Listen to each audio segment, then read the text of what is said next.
Assalamualaikum warahmatullahi wabarakatuh. Waalaikumsalam warahmatullahi wabarakatuh. Bagaimana kabar anak-anak Bapak semuanya? Alhamdulillah baik Pak. Alhamdulillah. Pada hari ini adalah pertemuan ketiga kita dalam mata pelajaran sosiologi pada kelas 11. 12. Oh 12. Kelas 12 IPS 1 ya. Nah, sebelum kita memulai pembelajaran pada hari ini, Bapak akan mau mengambil absen dulu untuk anak-anak Bapak pada hari ini. Yang pertama, Afzal, nggak hadir. Citra, nggak hadir. Gita, Hadir Pak. hadir. Alhamdulillahirobbilalamin. Sebelum kita memulai pembelajaran pada hari ini, marilah kita mulai pembelajaran pada hari ini dengan membaca Bismillah untuk memberi rahmat atau berkah pada ilmu kita pada hari ini. Sebelum kita mulai pembelajaran, marilah kita berdoa dulu. Berdoa dimulai. Berdoa selesai. Alhamdulillah. Nah, pada mata pelajaran hari ini yaitu sosiologi, bahwa materi yang Bapak sampaikan pada hari ini itu adalah ciri-ciri perubahan sosial dan proses perubahan sosial. Nah, sebelum itu tujuan pembelajaran kita pada hari ini yaitu memahami tentang ciri-ciri perubahan sosial dan memahami proses perubahan sosial. Itu adalah tujuan pembelajaran kita yang harus kita capai pada hari ini. Nah, sebelum kita memasukinya, Bapak akan mereview sedikit pembelajaran kita pada minggu yang lalu. Ada yang tahu pembelajaran kita pada minggu yang lalu? Oh, tentang pengertian perubahan sosial. Nah, benar. Tentang pengertian perubahan sosial. Ada yang tahu? Masih ingat? Masih Pak. Perubahan sosial itu adalah perubahan yang terjadi pada lembaga kemasyarakatan dalam suatu masyarakat yang mempengaruhi sistem sosialnya. Nah, benar, itu pengertian secara umum. Nah, pengertian menurut para ahli, yaitu menurut Tom Sok, bahwa perubahan sosial adalah perubahan yang terjadi di pola perilaku, struktur lembaga, dan pada waktu tertentu. Itu adalah pengertian perubahan sosial menurut para ahli. Nah, masuk pada pembelajaran hari ini yaitu tentang ciri-ciri perubahan sosial. Nah, Bapak enggak mau menjelaskan panjang lebar karena Bapak telah ada video pembelajarannya pada hari ini yang Bapak persiapkan. Ya, video pembelajaran itu tentang ciri-ciri perubahan sosial.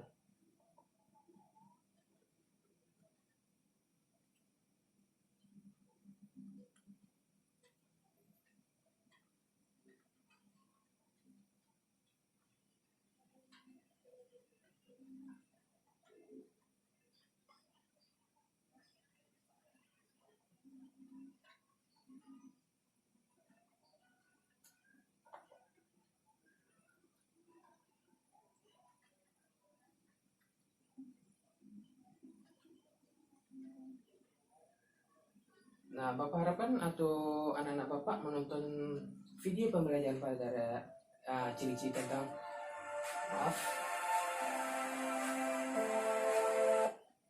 Bapak harap atau anak-anak Bapak memperhatikan, memahami video pembelajaran tentang ciri-ciri perubahan sosial ini. Nanti Bapak akan menanya seputar tentang ciri-ciri perubahan sosial ini. Mengerti? Ngerti Pak. Mari kita mulai. Nah,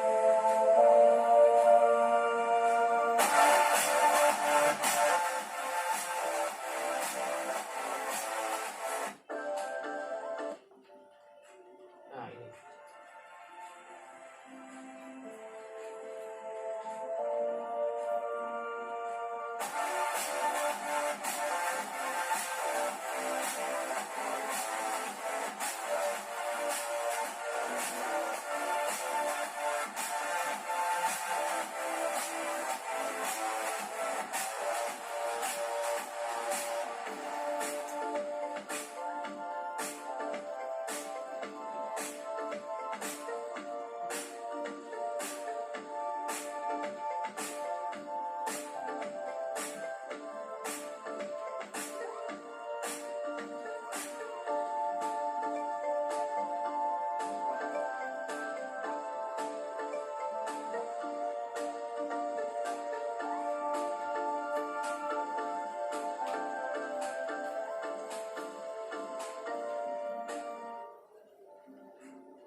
Nah, atau videonya sudah selesai Bapak putar. Paham tentang apa-apa saja ciri-ciri perubahan sosial? Paham, Pak. Yaitu ciri-ciri perubahan sosial itu ada 5. Yang pertama itu adalah setiap masyarakat merasakan perubahan sosialnya. Yang kedua, dilakukan dengan sengaja. Yang ketiga, berkelanjutan. Keempat, hubungan sebab akibat. Dan kelima, disorganisasi. Nah, tadi penjelasan sudah ada di video. Nah, Bapak bertanya, ada yang tahu apa saja? Bapak minta satu saja contoh masing-masing dari ciri-ciri sosial tersebut. Ada yang tahu? Tahu, Pak. Silakan. Yang pertama, setiap masyarakat merupakan perubahan. Yang contohnya itu masyarakat daerah atau tradisional cenderung lambat menerima perubahan, misalnya perubahan teknologi dibanding masyarakat modern. Nah, benar. Itu tentang contoh dari setiap masyarakat merasakan perubahannya. Yang kedua adalah contohnya tuh perubahan teknologi untuk mempermudah bekerja, misalnya sepeda untuk mempercepat transportasi. Nah, itu perubahan yang dilakukan dengan sengaja untuk membantu kita pada sehari-harinya. Yang ketiga itu berkelanjutan. Contohnya adalah dari sepeda beriwari menjadi sepeda modern, membantu kemudahan transportasi. Ya, itu atau terhubung dengan dilakukan dengan sengaja, yaitu sepeda yang berkelanjutan atau bertransformasi menjadi sepeda motor untuk lebih memudahkan transportasi. Yang keempat itu hubungan sebab akibat. Contohnya tuh ada sepeda motor juga berdampak pada penggunaan bahan bakar dan polusi udara. Nah, benar. Itu adalah sebab akibat penggunaan sepeda motor. Itu baik untuk transportasi, tapi juga memiliki akibatnya, yaitu polusi udara. Yang kelima, disorganisasi. Contohnya itu reformasi 1991 Indonesia mengalami perubahan politik. Saat itu terjadinya banyak konflik dalam masa transisi setelah penurunan Soekarno dari presiden. Namun tidak terjadi sementara waktu dalam proses adaptasi. Nah, benar, itu disorganisasi, tapi disorganisasi itu dilakukan secara sementara. Nah, itu adalah ciri-ciri perubahan sosial. Ada yang paham sampai sini? Paham, Pak. Paham. Nah, Materi yang kedua yang pada hari ini yaitu tentang proses perubahan sosial. Nah, proses perubahan sosial ini terdapat 4. Ada yang tahu apa saja? Difusi, asimilasi, akulturasi, dan akomodasi. Benar. Bapak juga ada videonya tentang materi ini. Bapak harap anak-anak Bapak memahaminya. Bapak akan memutarnya. Itu tentang proses perubahan sosial.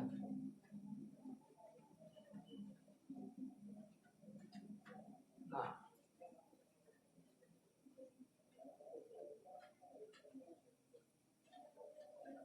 konsep perubahan sosial yang terjadi di tengah-tengah masyarakat itu ya kemudian akhirnya mempengaruhi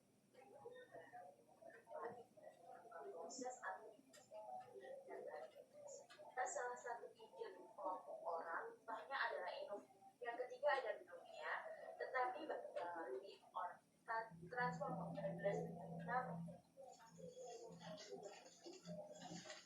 masuk ke perubahan sosial, proses perubahan sosial. ini proses perubahan sosial yang pertama.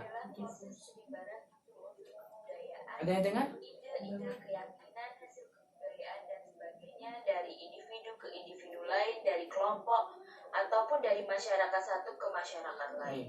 Difusi bisa Ada berupa gambarnya dikasih tahu kan?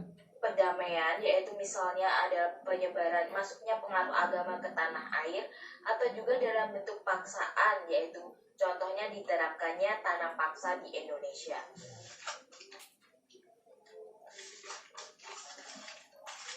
Selanjutnya adalah akulturasi, diartikan sebagai sebuah proses masuknya suatu budaya asing ke dalam kebudayaan suatu kelompok, sehingga kebudayaan baru yang masuk itu lambat laun diterima dan diolah tanpa menghilangkan sifat khas kebudayaan asli. Contohnya, Masjid Al-Aqsa Menara Kudus. Meskipun masjid masih menggunakan bangunan-bangunan seperti candi, ini adalah bukti akulturasi Islam dan Hindu-Buddha. Yang kedua, contohnya adalah tari congkek khas Betawi, yaitu terpengaruh budaya Cina dalam hal pakaian, musiknya dan gerakannya, meskipun untuk iringannya masih khas Betawi. Kemudian asimilasi merupakan pertemuan dua budaya yang berbeda, kemudian berinteraksi secara intensif dalam jangka waktu yang lama.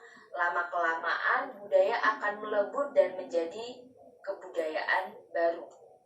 Misalnya di Indonesia, dahulu kala wanita itu menggunakan kebaya. Maaf, ini gambarnya tidak kebaya, tapi lambat laun pedagang Cina dan pedagang Arab pengaruh Islam masuk sehingga wanita menggunakan penutup kepala ataupun hijab. Kemudian akomodasi dipahami sebagai keadaan yang menunjukkan keseimbangan dalam hubungan sosial baik antara individu atau kelompok berkaitan dengan nilai dan norma dalam masyarakat. Intinya ini adalah sebagai keseimbangan untuk perdamaian di masyarakat. Misalnya itu ada proses mediasi, yaitu penyelesaian konflik dengan pihak ketiga, lalu ada arbitrasi, kompromi, kolaborasi. Nah, itu video yang kedua tentang proses perubahan sosial. Ada yang paham sampai sini? Ada paham. Nah, yang Bapak tanyakan dari keempat ini, ada yang mau menyimpulkan? Ada yang mau menyimpulkan keempat ini? Ada Pak. Difusi merupakan proses penyebaran berbagai unsur pembentuk kebudayaan, baik berupa ide, keyakinan, dan lain sebagainya. Nah, benar. Yang akulturasi? Akulturasi adalah dapat diartikan sebagai sebuah proses masuknya suatu kebudayaan asing ke dalam sekelompok masyarakat, hingga unsur kebudayaan asing itu dapat diterima dan diolah ke dalam kebudayaan masyarakat tersebut. Nah, benar. Asimilasi. Asimilasi adalah timbul jika ada dua individu atau kelompok masyarakat dengan latar budaya berbeda berinteraksi dengan interaksi dalam jangka waktu lama. Benar. Akomodasi dapat dipahamkan sebagai keadaan yang menunjukkan seimbangan dalam hubungan sosial antara individu dengan kelompok-kelompok yang berkaitan dengan norma atau nilai yang berlaku di masyarakat. Nah, benar. Itu adalah proses perubahan sosial. Ya, perubahan sosial itu ada difusi, ada akulturasi, ada asimilasi, dan ada akomodasi. Nah, itu materi kita pada hari ini. Nah, sebelum Bapak ingin menutup materi pada hari ini, Bapak ingin memberikan tugas terakhir ya. Pada ini adalah pertemuan kita yang terakhir ya, pertemuan ketiga. Kita sudah melakukan pertemuan yang pertama, kedua, dan ketiga. Nah, sebelum ini Bapak ada memberi tugas itu soal ya, soal untuk ini dari pertemuan pertama, pertemuan kedua, dan yang terakhir pertemuan tiga. Ini seperti UH ya, ulangan harian. Ini pertemuan terakhir tugas. Nah, tugas ini dikumpulkan pada paling lambatnya 3 hari dari sekarang ya. Berarti sekarang hari Rabu, Kamis, Jumat, Sabtu. Ya, Sabtu Bapak tunggu tugasnya. Ini termasuk nilai akhir ya. Nah, sesudah itu Bapak akan menutup mata pelajaran hari ini. Sampai bertemu lagi di semester berikutnya. Wabillahi taufiq hidayah. Wassalamualaikum warahmatullahi wabarakatuh. Waalaikumsalam warahmatullahi wabarakatuh.